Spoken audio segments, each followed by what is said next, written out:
오늘 함께 나눌 말씀의 제목은 주님의 마음과 뜻이라는 제목으로 우리가 하나님의 말씀 함께 나누겠습니다. 주님의 마음과 뜻. 예. 우리가 이 본문을 계속해서 살펴보면은 어떤 장면이 등장하냐면요.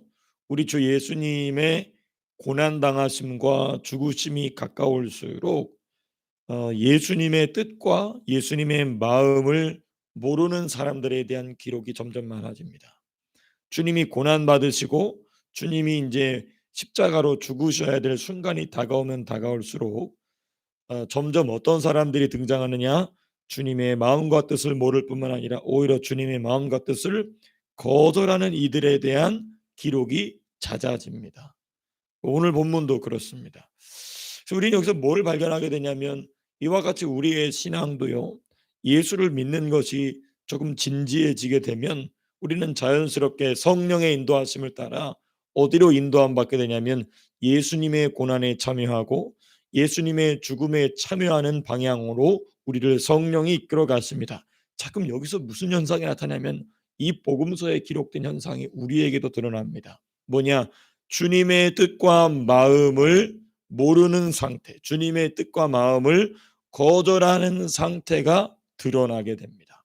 이때 우리가 어떤 결정을 내리느냐는 우리가 어떤 선택을 하느냐는 전적으로 저와 여러분들의 몫인 것이죠. 우리 본연의 모습이 다 드러난다는 것입니다.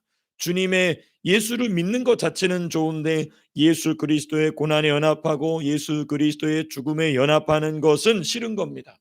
그때 이 실은 이건 자동적으로 모든 사람에게 다 나타나는 것입니다.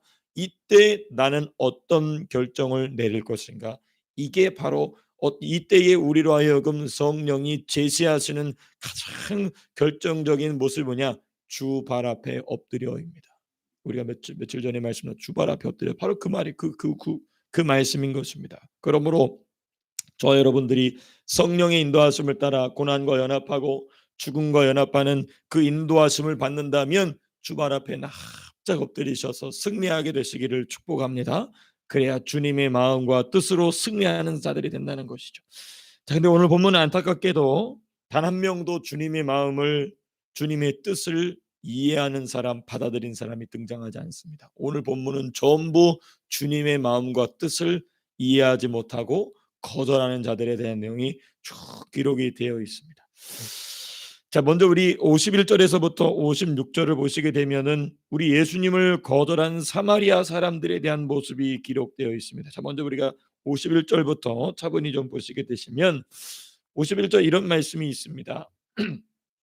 예수께서 승천하실 기약이 차감해 이런 말씀이 기록이 되어 있습니다. 이 예수님의 이 성육신 사역, 그렇죠? 예수님께서 사람의 몸을 입고 오시는 이 사역의 종착지는 승천입니다. 예수님의 사역은 지금도 끝나지 않고 계속되지만 예수님이 이제 이 공생의 사역이라고 그러죠. 또 우리 인간의 몸을 입고 오신 이 성육신으로 말미암은 사역의 맨 마지막은 무엇이냐? 승천입니다. 승천. 자, 근데 이 승천도 뭐라고 기록이 되어 있냐면 승천을 하실 기약이 차감해라고 되어 있습니다.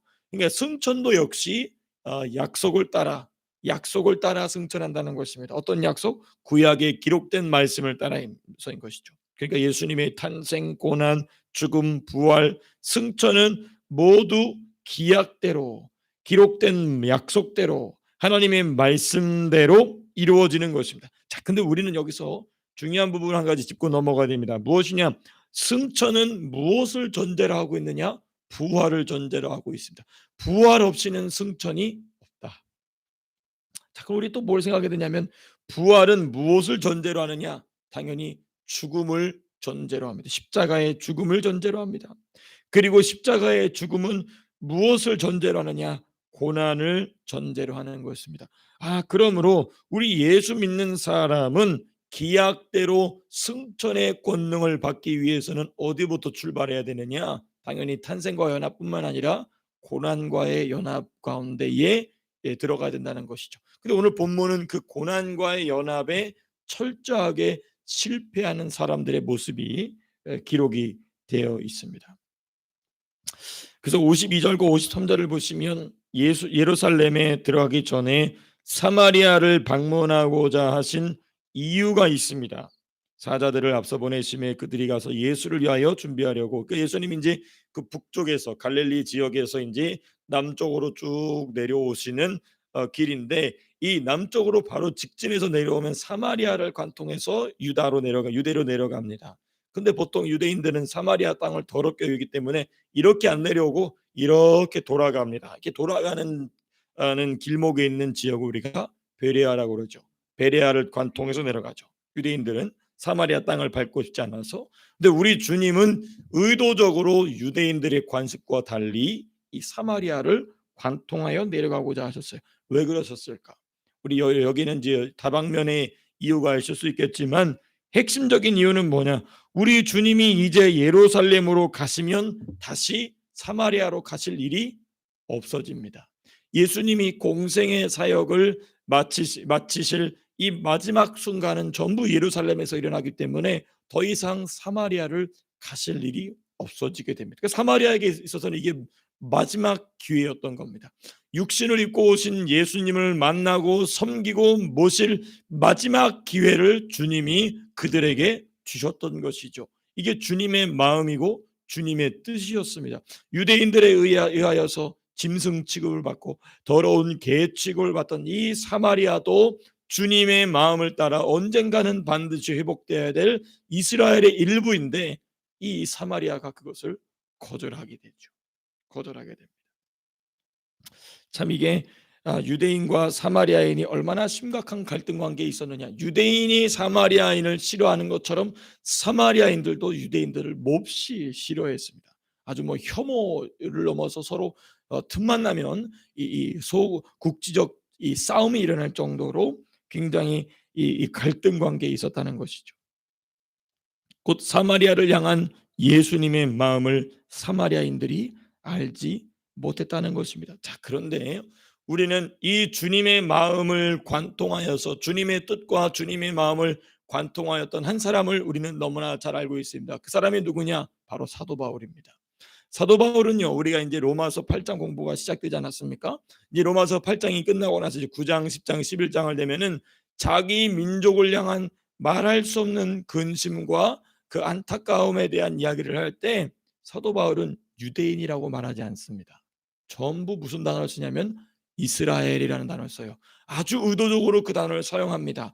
왜냐하면 이스라엘이라는 단어는 사실 공식적으로 없어졌어요. 언제 없어지냐면 바벨론으로 말미암아 남유다가 멸망한 이후에, 포로기한 이후에는 유대인 남유다 사람들만 돌아왔기 때문에 이스라엘인이라는 말, 히브리인이라는 말은 거의 사라지고 이제는 유대인이라는 말이 주로 사용됩니다. 그렇기 때문에 이스라엘이라는 말 자체는 사용될 수가 없었어요. 통용되지 않던 단어입니다. 근데 바울은 의도적으로 주께서 회복시킬 하나님의 선택된 민족을 부를 때에 유대인들이라 하지 않고 이스라엘이라고 얘기합니다. 이 이스라엘은 남유다를 뿐만 아니라 나머지 베냐민을 비롯한 나머지 12지파 전체의 회복에 대한 주님의 뜻과 마음을 사도 바울이 공유했기 때문에 이 단어를 사용했던 것입니다. 그러니까 바울이 그냥 이스라엘이라고 부른 것이 아니라 이러한 의도를 가지고 말했던 것이죠. 그러니까 이 말은 그 유대 기독교인들에게 로마 교회를 비롯한 지중해 환지중해 지역에 있었던 이 유대 공동체, 유대 기독교인 공동체에게는 굉장한 충격인 것이죠. 우리만 회복되는 것이 아니라 우리가 잃어버렸던 열 지파도 주님께서 회복하실 계획이 분명히 있으시구나라는 것을 이 바울 서신을 비롯한 사도들의 가르침을 통하여서 깨달았던 것이죠. 이 주님의 마음, 이 주님의 뜻을 안다는 것, 이게 이렇게 중요하다는 것을 우리가 재차 다시 발견하게 됩니다. 이렇게 이제 첫 번째로 주님의 마음과 뜻을 거절하는 사람들이 기록됩니다. 두 번째 바로 누구냐? 누가 또 주님의 마음을 알지 못하고 주님의 뜻을 알지 못했느냐? 54절과 56절입니다. 우리 54절 말씀 같이 한번 읽어보시겠습니다. 시작. 제자 야고보와 요한이 이를 보고 이르되 주여 우리가 불을 명하여 하늘로부터 내려 저들을 멸하라 하기를 원하시나이까. 여기 두 번째로 주님의 마음을 알지 못하는 자들이 등장합니다. 바로 누구냐? 제자 야고보와 요한입니다.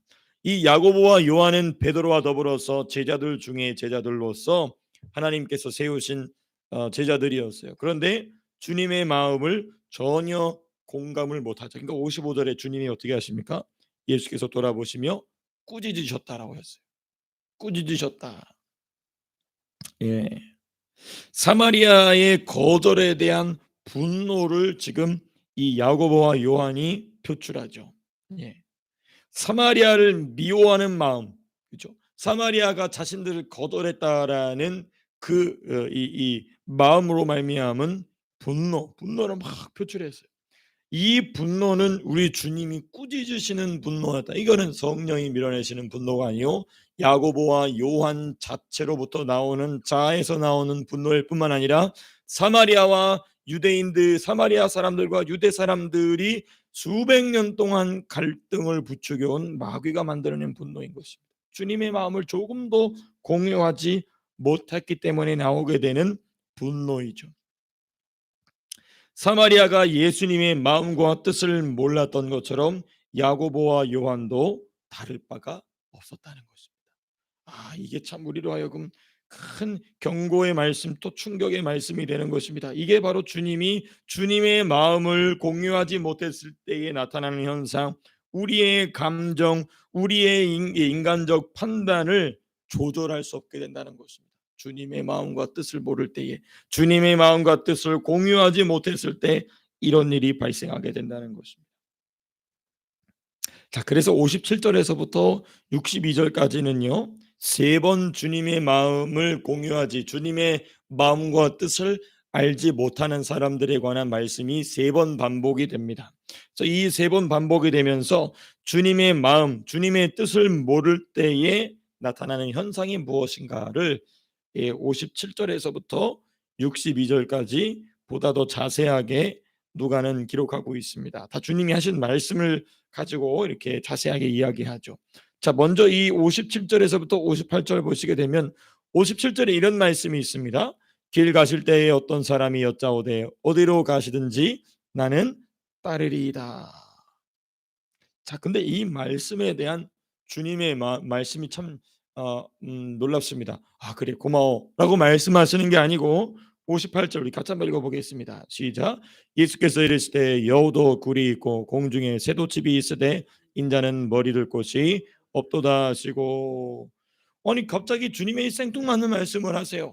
내가 주님 어디 가든지 어디를 가시든지 내가 끝까지 따라가겠습니다. 아마 이게 베드로로 추정이 됩니다. 그렇죠?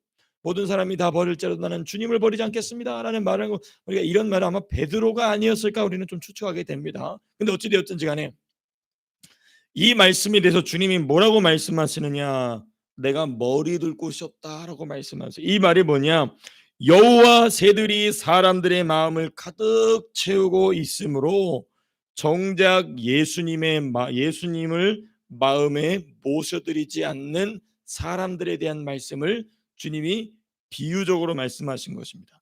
여우도 굴이 있고 공중의 새도 집이 있다는 말은 뭐냐면 사람들의 마음에 예수님이 찾아가셔서 그들의 마음속에서 주인이 되셔야 하는데 정작 누가 가득 들어있느냐, 여우들이 가득 들어있고 새들이 가득 들어있는 것입니다. 우리가 나중에 누가복음을 자세하게 공부하면서 살펴보겠지만 이 여우는 구약 성경에 보면 포도원을 허는 존재로 나옵니다. 포도원은 주님의 몸된 교회인데 주님의 몸된 교회를 허는 존재는 악한 마귀들이죠. 귀신들입니다. 그러니까 이스라엘 백성들 중에 종종 귀신 들려서 고통당하는 사람이 주님 앞에 찾아오는 것은 그 사람만 그렇게 귀신 들리는 게 아니라 유대인 전체가 이와 같이 마귀에게 붙잡혀 있다는 것입니다.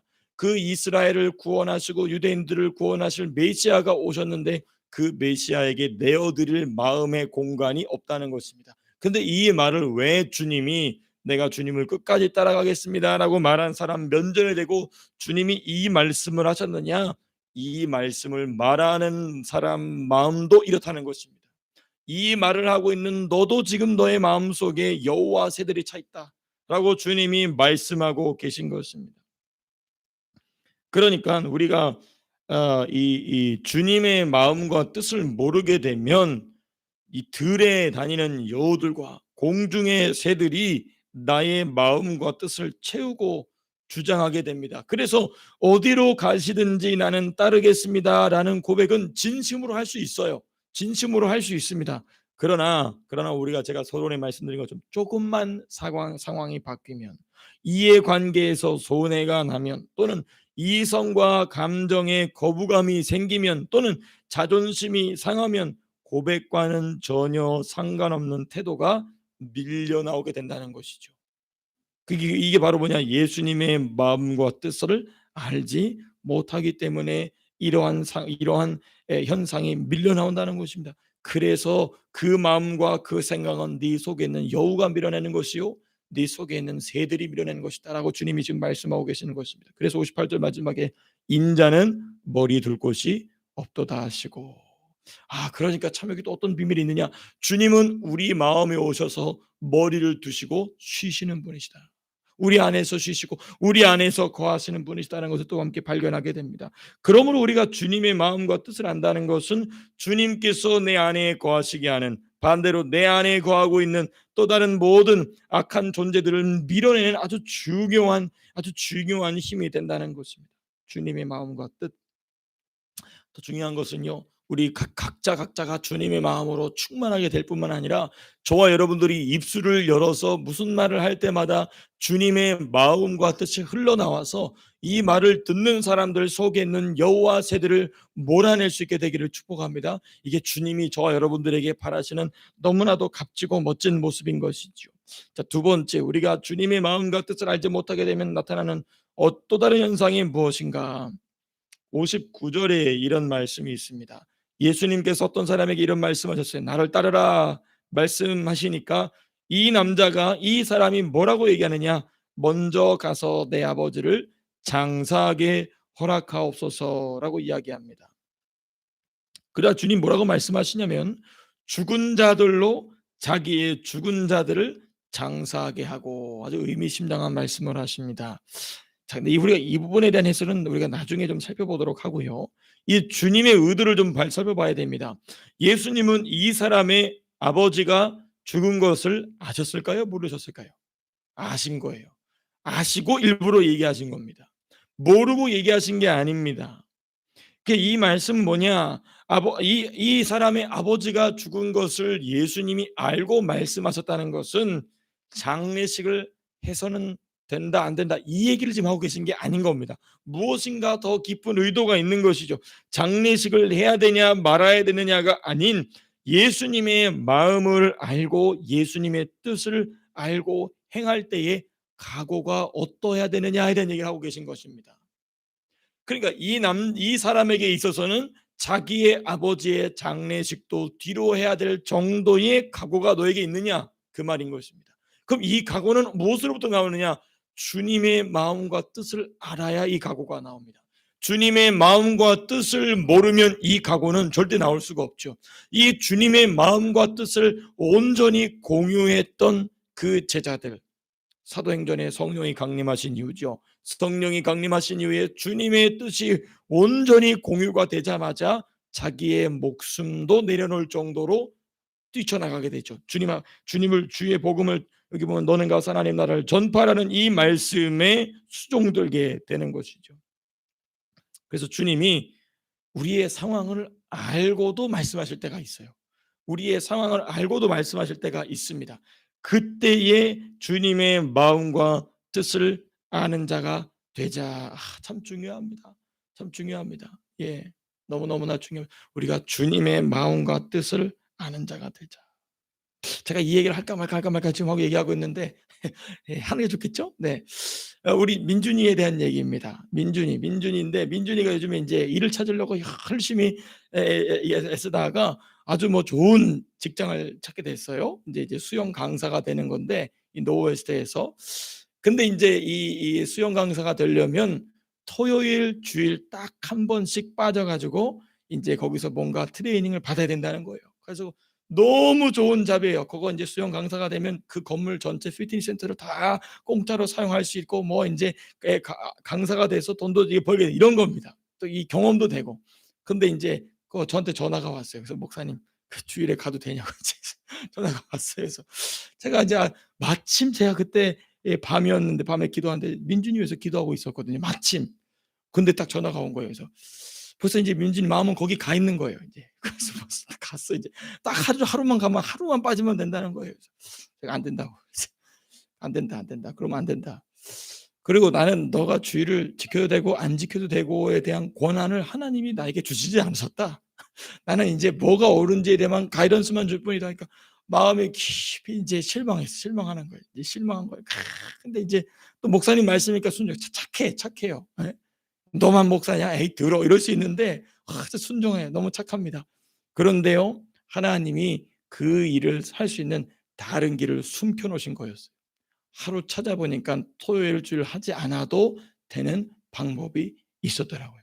만일 그거를 목사가 허락해 주고 만일 민준이가 그대로 했다. 그럼 마귀는 이제 곧 민준이의 그 결정에 대한 탁 울무를 잡는 것입니다. 그리고 집요하게 계속 그것 가지고 시비를 겁니다.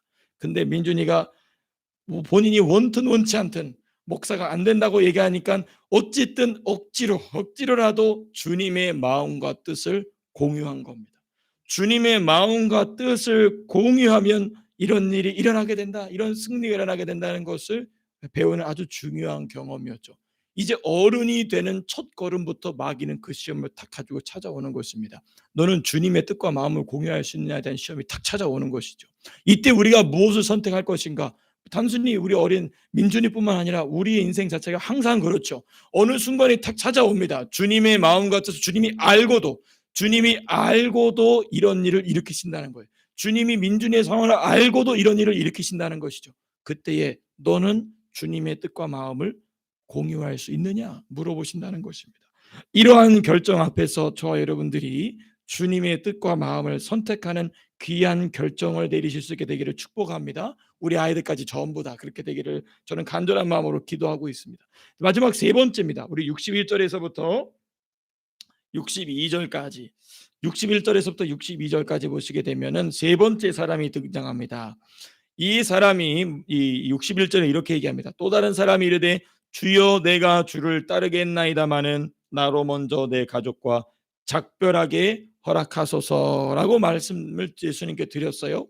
그랬더니 예수님 딱 뭐라고 말씀하시느냐? 야 그래 인사하고 와야지. 날 따라오려면 이제는 굉장히 어려운 일인데 가족하고 작별하고 와야지. 이렇게 말씀해 주시는 것이 아니라 뭐라고 말씀하시냐면 그 사람은 하나님 나라에 합당하지 않다라고 말씀하세요.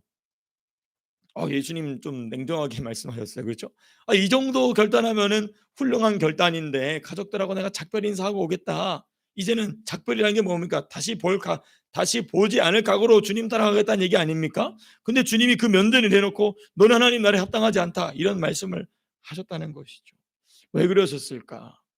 왜 그러셨을까? 왜냐하면 이 작별에 관하여서 예수님이 어떤 부분에 있어서는 받아주신 경우가 있어요. 이와 유사한 경우를 누가 있냐면 우리 누가복음 보시게 되면 레위입니다. 레위가 예수님이 따라오라 할 때 즉시로 모든 것을 버리고 따라온다라는 말씀 그 다음 구절에 뭐가 있죠? 레위가 누굴 위하여 잔치를 베풀죠? 예수를 위하여 잔치를 다 가족들 다 포함되는 것이죠. 이게 일종의 이거는 작별 잔치입니다. 그렇죠? 또 우리 엘리야를 이어받아서 선지자로 부르심을 받은 누굽니까? 엘리사도 나중에 자기가 소 한 결이 두 결이었나요? 한 결이었나요? 그걸 잡아다가 사람들에게 먹을 것을 주지요. 일종의 잔치입니다. 그리고 엘리야를 따라가죠. 이 경우에 있어서는 아무런 언급이 없는데 이 사람의 경우에는 왜 작별하는 것에 대해서 주님이 이렇게 냉정하게 말씀하셨을까? 참 중요합니다. 예수님은요, 성령님은요, 하나님은요, 같은 외형이라도 그 진실함을 아시는 분이십니다. 여기에 중요한 차이점이 있어요. 같은 모습이라 할지라도 우리 눈에 사람의 눈으로 보기엔 같은 모습, 같은 외형이라 할지라도 우리 주님은 진실함을 아시는 분이십니다. 레위와 엘리사는 조금의 미련 없이 모든 것을 버렸던 것입니다. 그러나 이 사람은 미련이 남아 있기 때문에 가족에게 가서 작별하겠다는 것이었기 때문에 주님은 그 손에 쟁기를 잡고 뒤를 돌아보는 자다라고 말씀하신 이유가 여기에 있는 것입니다. 아하, 주님의 마음과 뜻을 공유한다는 것은 무엇인가? 가족들에게 작별 인사도 하지 말아야 된다. 이 얘기가 아니고 그 마음 속에 주님이 아쉬워하시는, 주님이 안타까워하시는 어떤 것에 대한 미련을 남겨둬서는 안 된다는 것입니다. 그러니까 우리가 이 복음서를 묵상하면서 우리 주님이 고난과 죽으심으로 다가갈수록 성도에게 요구하시는 요구 사항의 기준이 점점 높아지고 있음을 우리는 보게 됩니다. 이 부분이 저와 여러분들의 눈에 확 들어오시게 되길 바랍니다. 그러므로 제가 지난번에도 한번 말씀드렸던 것처럼 교회를 개척하면서 함께 동참하시는 성도님들의 신앙생활에 대한 주님의 기대치가 내가 지난 신앙생활하는 것과는 또 다른 어떤 높은 기준으로 올라가는 것은 무엇을 의미하느냐? 저와 여러분들이 지금 어디로 들어가고 있느냐? 예수님의 고난과 예수님의 죽으심에 연합하는 과정으로 한 걸음 한 걸음씩 나아가고 있다는 것입니다. 그러니까 오늘 제가 지금 방금 민준이 얘기해서 참 미안하지만 민준이 좀 그런 겁니다. 이제 어른이 되는 순간에 그거 한번 갔다 오는 게 뭐가 큰 대수냐라고 생각할 수 있습니다. 그러나 이 아이도 주님의 고난과 주님의 죽으심에 동참하는 것이 무엇인지를 그 아이에게 있어서는 그 몇 시간 동안 그 잡을 포기해야 하는 고난에 동참한 것입니다. 그러니까 주님께서는 이와 같이 저와 여러분들을 보다 더 진지한 신앙으로, 보다 더 깊은 신앙으로 지금 인도해 가고 계신다는 것입니다. 그러면 우리의 소망은 무엇이냐? 부활의 아침인 것입니다. 고난과 연합하고 죽음과 연합한 자에게 주시는 그 부활과 연합을 소망하시게 되기를 축복합니다. 새벽마다 나와서 기도하고 목사가 하는 말에 대해서 순종해 주시고 또 함께 주의 몸된 교회를 섬기는 이 모든 과정이 지금 순간은 수고스러운 고난과 죽음과 연합의 과정이지만 우리는 눈을 떠야 됩니다. 아리마대 사람 요셉과 같이 주님의 부활의 날을 우리가 아리마대 사람이 맞이한 것처럼 저와 여러분들의 영성이 이제는 부활과 연합한 영성으로 주께서 만들어 가시는 과정이라는 것입니다. 그러므로 우리는 여기서 포기할 수 없다는 것이죠. 그러므로 여기서 우리는 멈출 수 없다는 것입니다. 그렇기 때문에 주께서 이 말씀을 통해서 저와 여러분들에게